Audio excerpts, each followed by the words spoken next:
আসসালামু আলাইকুম। সবাইকে শুভেচ্ছা জানাচ্ছি মাসুম মাহবুব। প্রিয় দর্শক, দেখছেন ওপেন দ্য ইউটিউব চ্যানেল এবং মাসুম মাহবুব ফেসবুক পেজ। আপনারা কি দেখতে এবং শুনতে পাচ্ছেন ক্লিয়ার? আমাকে একটু কমেন্ট করে জানাবেন। আন্তর্জাতিক বিশ্বের বেশ কিছু খবর জানাবো, সাথে বাংলাদেশকে বা বাংলাদেশের আগামীর সামরিক খাত কতটুকু উন্নত হতে পারে, বা আগামী দিন বাংলাদেশ প্রতিবেশী শত্রুর হাত থেকে নিজেকে রক্ষায় কি কি চ্যালেঞ্জ মোকাবেলা করতে পারে, সে বিষয়গুলো আলোচনায় রাখব। ফ্রান্স থেকে ইউক্রেন 100 রাফায়েল যুদ্ধ বিমান কিনবে। কেন ফ্রান্স হঠাৎ করে রাফায়েল বিক্রি করছে? কারণ ফ্রান্সের এই রাফায়েল ভারত যখন ব্যবহার করেছে পাকিস্তানের বিরুদ্ধে, তখন পাকিস্তান বেশ কিছু রাফায়েলকে ধ্বংস করেছে, আর সে কারণে ফ্রান্সের মার্কেট ধস নেমেছে। ইউক্রেন যুদ্ধরত অবস্থায় রয়েছে রাশিয়ার সাথে, তাই ইউক্রেনের অর্থনৈতিক অবস্থা খুব খারাপ। এই সময় ইউক্রেন প্রায় 300 মিলিয়ন মার্কিন ডলার বা তারও বেশি তারা পাচ্ছে গোপন একটি পথ থেকে। এই টাকা দিয়ে তারা অস্ত্র কিনবে ফ্রান্স থেকে। এই টাকাটা পেল কোথায় ইউক্রেন? রাশিয়ার যে বিভিন্ন ব্যাংকে রাশিয়ার যে টাকা ছিল, ইউক্রেনের সাথে যুদ্ধের কারণে মার্কিনীরা স্যাংশন দিয়ে অনেক ধনকুবের বা অনেক বড় বড় অ্যাকাউন্টগুলোকে আটকে দিয়েছে আমেরিকা। ফলে এই টাকাগুলো, রাশিয়ার এই টাকাগুলো হাতিয়ে নিয়েছে তারা, এবং সেই টাকাগুলো তারা এখন ইউক্রেনকে দিচ্ছে অস্ত্র কেনার জন্য।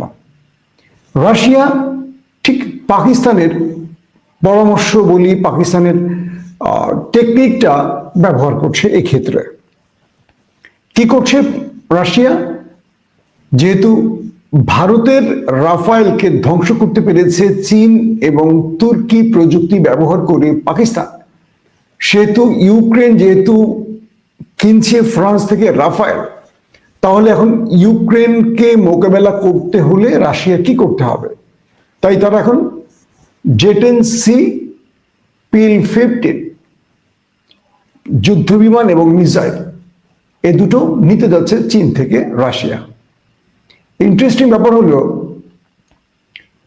চীন যেহেতু তার যুদ্ধ বিমান ব্যবহার করেছে, আর তুর্কি যেহেতু ইলেকট্রনিক ওয়ারফেয়ার রাডার সিস্টেম বলি, টেকনোলজি আদার্স যেগুলো তুরস্ক থেকে পেয়েছে পাকিস্তান ব্যবহার করে ভারতকে নাকাল করেছে, তাই তারা এই পরিকল্পনা নিয়ে এখন মাঠে নামছে। বলা হচ্ছে পাকিস্তান আর ভারতের মধ্যে যে যুদ্ধের ঘন্টা বাজছে, যে কোনো সময় এটা শুরু হয়ে যাবে। তার আগে ভারত ইন্টারন্যাশনাল লবিকে স্ট্রং করছে, তাই তারা নেপথ্যে ডকুমেন্টেশন তৈরি করছে যে ভারতে আক্রমণগুলো হয়েছে এগুলো পাকিস্তান করেছে, এটা প্রমাণে তারা চেষ্টা চালিয়ে যাচ্ছে।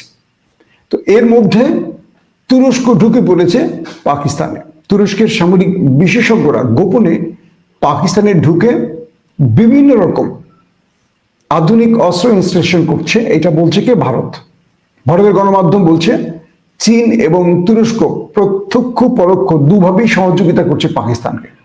তাই তারা এই সিস্টেমগুলোকে অকেজ করতে দখলদারদের ইসরায়েলের বিভিন্ন টেকনোলজি কিনেছে সাম্প্রতিক কয়েকদিনের মধ্যে, এবং এই সাম্প্রতিক টেকনোলজি মানে ইসরায়েলের টেকনোলজিগুলো ভারত পেয়েছে শুধু নয়, ভারতকে ইসরায়েল থেকে সেই ডেলিগেটরা এসে সামরিক প্রযুক্তি বা যুদ্ধের যে কর্মকৌশল বা আধুনিক যে প্রযুক্তি, এই বিষয়গুলো শেখানোর জন্য, হাতে কলমে শেখাবার জন্য দখলদারদের বিশেষজ্ঞরা এখন ভারতে অবস্থান করছে। এর মধ্যে নেভাল চিফ আমেরিকান, তিনিও ভারতে এসছেন, এবং একটি বোম্বার্সের ছবি দেখা গেছে যেটা ভারতে অবস্থান করছে, মার্কিন বোম্বার্স। এই জিনিসগুলোর মধ্যে আমেরিকা বলছে যে না, তাদের সাথে একটা 10 বছরের সামরিক চুক্তি হয়েছে। এর অর্থ এই না যে ভারতকে তারা পাকিস্তানের বিরুদ্ধে যুদ্ধে সহযোগিতা করবে।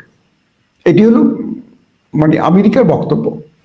এখন যে নতুন প্রশ্নটি তৈরি হয়েছে সেটি হলো যে পাকিস্তানের সাথে যুদ্ধটা লেগে গেলে ভারতের পক্ষে দাঁড়াবে কে আর পাকিস্তানের পক্ষে দাঁড়াবে কে? ইতিমধ্যে ভারতের পক্ষে ইসরায়েল ছাড়া আর কোনো রাষ্ট্রকে দেখা যাচ্ছে না।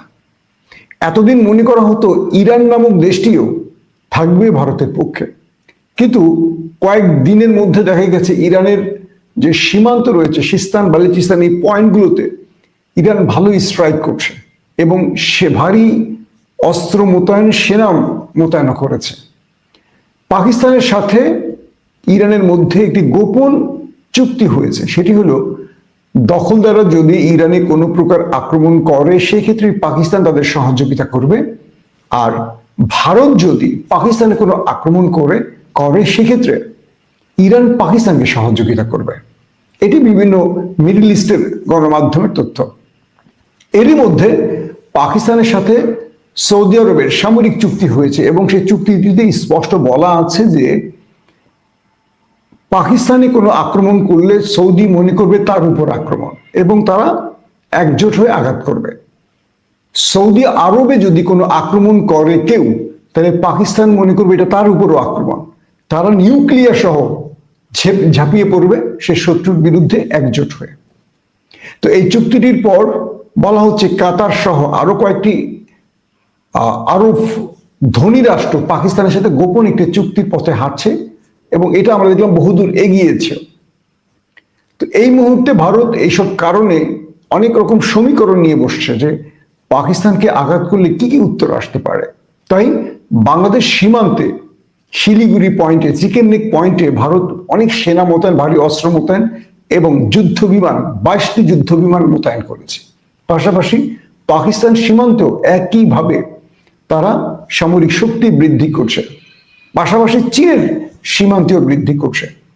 তো ভারতের গণমাধ্যমগুলো বলছে যে বাংলাদেশ সীমান্তটা কেন তারা, প্রশ্ন উঠছে যে বাংলাদেশ সীমান্তে কেন তারা ভারী অস্ত্র এবং সেনা মোতায়েন করছে। তারা মনে করছে চীন পাকিস্তানের পরামর্শে ডক্টর ইউনূস সরকার চিকেন নেকে কোনো বড় রকম পরিকল্পনা আঁকতে পারে, আর সেটি হলো গ্রেটার বাংলাদেশ, যে জন্য তারা সর্বোচ্চ সতর্ক থাকছে। এখন কয়েকটা প্রশ্ন তৈরি হচ্ছে।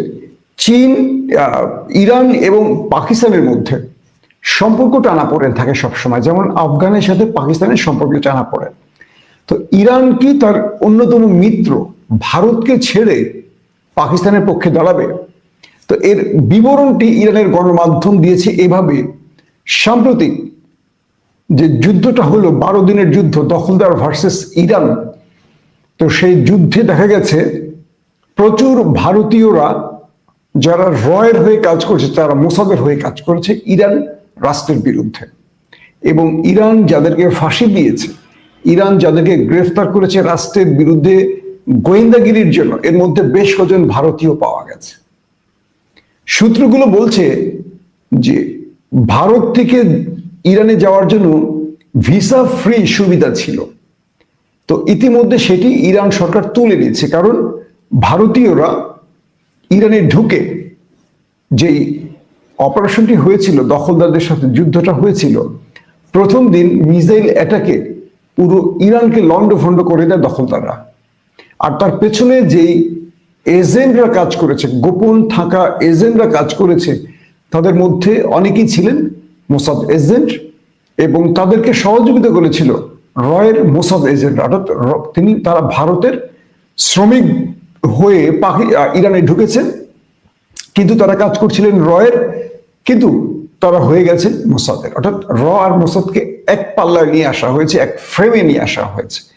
তো ইরান বলছে যে তাদের রাষ্ট্রের বিরুদ্ধে তাদের অন্যতম মিত্র বন্ধু ভারতের লোকেরা যে ষড়যন্ত্র করছে, আলী খামেনির সরকার বলছে এই জন্য তাদের ভিসা ফ্রি সুবিধা বন্ধ, ভারতীয়দের দ্রুত দেশ ত্যাগ করতে বলা হয়েছে, ইরানকে ত্যাগ করতে বলা হয়েছে যাদের বিরুদ্ধে অভিযোগ আসছে বা যাদেরকে সন্দেহ করা হচ্ছে।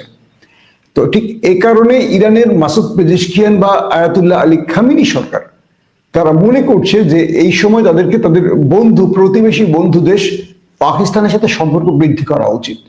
কেউ মানুক আর না মানুক, কেউ বলুক আর না বলুক, কেউ ভাবুক আর না ভাবুক, পৃথিবীর একমাত্র সামরিক শক্তির দিক থেকে এয়ারফোর্স বলি আর পারমাণবিক বা নিউক্লিয়ারের কথা বলি, পাকিস্তান 1 নম্বরে রয়েছে সামরিক শক্তির দিক থেকে মুসলিম রাষ্ট্রের মধ্যে। তো ইরান এবং পাকিস্তানের মধ্যে প্রধানমন্ত্রী পর্যায়ে, প্রেসিডেন্ট পর্যায়ে, পররাষ্ট্রমন্ত্রী পর্যায়ে, আলাদা ডেলিগেট, হাই অফিসিয়াল পর্যায়ে অনেকগুলো বৈঠক হয়েছে একে অপরের দেশে এসে। ইরানের প্রেসিডেন্টও পাকিস্তান সফর করে গেছেন। তো সবকিছু মিলে এই সময়টাতে এসে 2024-25-এ এসে ইরান পাকিস্তানের মধ্যে সকল দূরত্ব ঘুচে গেছে এবং তাদের মধ্যে একটা বন্ধুত্বপূর্ণ সম্পর্ক হয়েছে। পাকিস্তান বলছে প্রকাশ্যে না পারি অন্তত গোপনে হলেও ইরানকে আমরা সহযোগিতা করব, ঠিক ইরানও তাই বলেছে। আর এই কারণে মাইনকা চিবাই বলি বা একটা কি বলবো মাইনকা চিবাই বলি, বড় রকম চিবাই পড়ে গেছে ভারত। একদিকে শক্তিশালী চীন, যাদের সাথে ভারত যুদ্ধে টিকে থাকার মতো কোনো অবস্থা নেই, যাদেরকে রীতিমতো আমেরিকা এখন ভাবছে, ভয় পাচ্ছে। এবং ভারত পাকিস্তান যুদ্ধে যে তুর্কি এবং চায়না প্রযুক্তি ব্যবহার করে ভারতকে কয়েক ঘন্টার মধ্যে আকাশ থেকে মাটিতে ফেলে দিল পাকিস্তান, সেটাও নরেন্দ্র মোদী সরকারের টেনশনের কারণ। পাশাপাশি একটা বিশাল সীমান্ত রয়েছে বাংলাদেশ ভারতের, এখানেও মনে করা হচ্ছে সাম্প্রতিক সময় পাকিস্তানের যে গুরুত্বপূর্ণ সেনা অফিসাররা বাংলাদেশে এসছেন, joint chief of staff শামশের Mirza সহ আরো যারা এসছেন, বলা হচ্ছে যে তারা বাংলাদেশের সেনা নৌ বিমান বাহিনীর সাথে দেখা করেছে। এখন তারা পাকিস্তান চাইছে বাংলাদেশকে আরো স্ট্রং করতে, ভারতের প্রতিবেশী হিসেবে তাদেরকে স্ট্রং রাখতে, যাতে ভারত বড় কোনো আঘাত করতে না পারে পাকিস্তানের বাংলাদেশে, আর আঘাত করলেও বাংলাদেশের রিটালিয়েটটা করতে পারে খুব স্ট্রংলি। তাই প্রফেসর ইউনূস সরকারের বেশ কয়েকজন গুরুত্বপূর্ণ ব্যক্তি পাকিস্তান এবং চীন সফর করেছেন এবং তুরস্ক সফর করেছেন। এই কারণে বাংলাদেশের চিটাগং এবং নারায়ণগঞ্জে দুটো ড্রোন ফ্যাক্টরি তৈরি হচ্ছে, আদার্স আরো অস্ত্র তৈরির ফ্যাক্টরি তৈরি করছে বাংলাদেশ এবং তুরস্ক যৌথভাবে।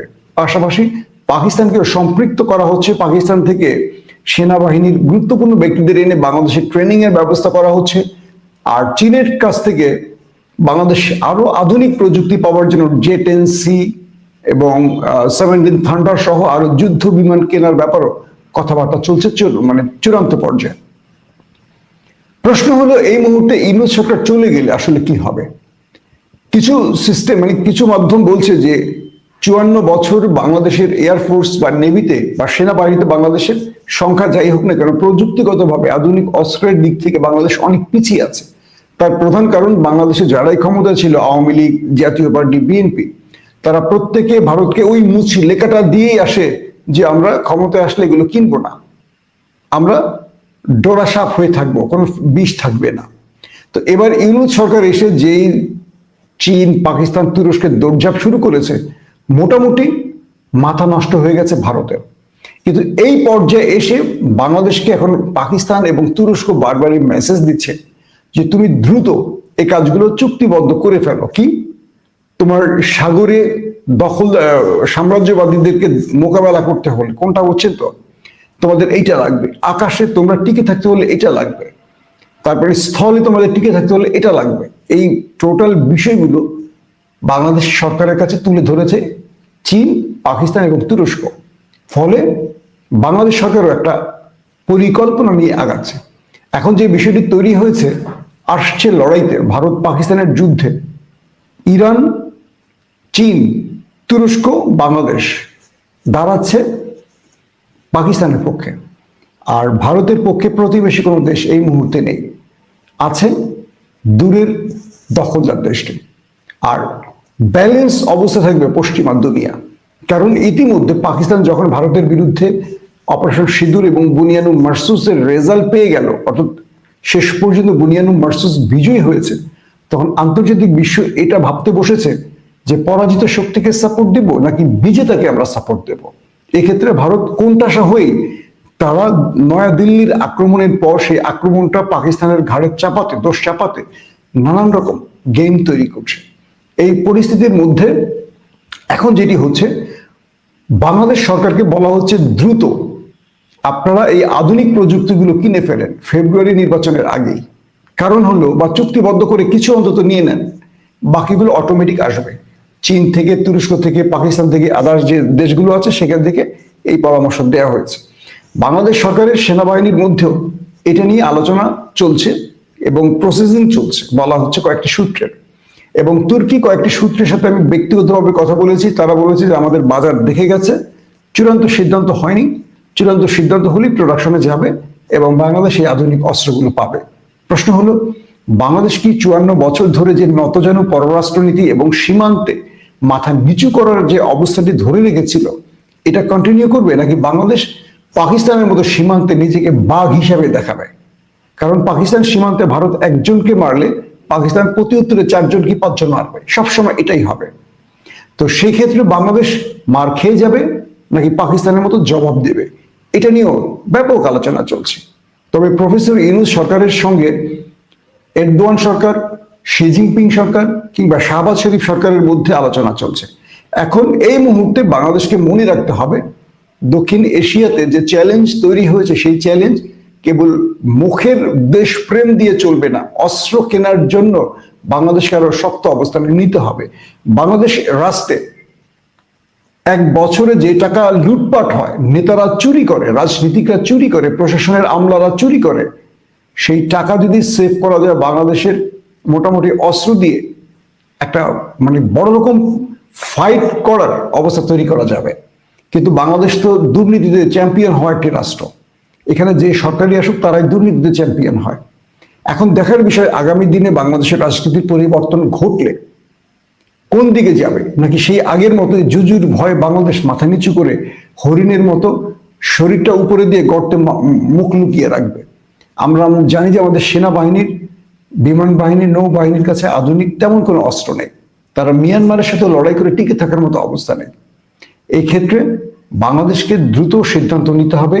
পাকিস্তান, চীন এবং তুরস্ক যে অফার দিচ্ছে, এই অফারগুলো এই সময় লুফে নিতে হবে। কারণ এই দেশগুলো অস্ত্র বিক্রি করছে, এটাই শুধু নয়, এই দেশগুলো বাংলাদেশকে তাদের প্রয়োজনে ব্যবহার করতে চাইছে। কারণ চিকেন নেক যদি বাংলাদেশে হাত দিতে পারে তাহলে তিব্বতটা হয়ে যাবে চীনের। আর বাংলাদেশ যদি গ্রেটার বাংলাদেশ গড়ার মোটামুটি কয়েক ধাপ এগোতেও পারে, পাকিস্তান কাশ্মীরকে স্বাধীন করে দেবে, জম্মুকে। তো অনেক রকম প্ল্যান প্রোগ্রাম আছে তাদের মধ্যে। এখন আমরা ভোট দিয়ে আসলে কাকে বিজয়ী করব? ভারতীয় কোনো তাবেদার, নাকি বাংলাদেশের জন্য যে চ্যালেঞ্জ, মানে ভারতের জন্য যিনি চ্যালেঞ্জ হবেন, দেশপ্রেমিক কোনো দলকে? সেটা হয়তো আমাদের ভোটাররাই বিবেচনা করতে পারবেন। এখন বাংলাদেশ একটি চ্যালেঞ্জিং মুহূর্তে রয়েছে, আর এই চ্যালেঞ্জিং মুহূর্তে অবশ্যই প্রতিবেশী রাষ্ট্রের সাথে বাংলাদেশের বন্ধুত্ব বাড়িয়ে আধুনিক অস্ত্রগুলো এখন ঘরে তোলা খুব জরুরি, বলতে পারি ফরজি আইন হয়ে গেছে। নতুবা ভারত এই যে আমাদের শিলিগুড়ি পয়েন্ট, আরো কয়েকটা পয়েন্টে তাদের সেনা যে মোতায়েন করেছে, এতে করে যে কোনো সময় তারা নিজেরাই একটা ফেক অ্যাটাক করে, নিজেদের উপর অ্যাটাক করে বলবে বাংলাদেশের জঙ্গিরা অ্যাটাক করেছে, বলে বাংলাদেশের উপর সামরিক স্ট্রাইক শুরু করে দিতে পারে। তাই দ্রুত সময় বাংলাদেশকে এখন আমাদের যারা বন্ধু রাষ্ট্র আছে তাদের কাছ থেকে ভারতকে মোকাবেলায় দ্রুত অস্ত্র কিনে ঘরে তোলা এখন জরুরি হয়ে পড়েছে। দর্শক, আজকের মতো বিদায় নিচ্ছি। প্রত্যেকে ভালো থাকবেন। আল্লাহ হাফেজ।